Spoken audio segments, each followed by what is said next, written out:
அந்தி வெயில் வந்து மயில் தந்து நான் வாடினேன். அடுத்துன்பம் எல்லாம் தென்றலிடம் நான் கூறினேன். அந்த தென்றல் பெண்ணும் சொன்னாளம்மா உந்தன் சேதியே.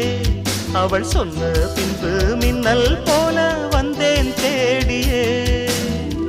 என்னை நீ தொட்டவுடன் எங்கவோ பொன்னுதையா.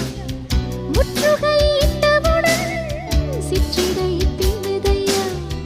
வெட்கம் விடுமோ அச்சம் விடுமோ தக்க துணைதான் பக்கம் வரும்.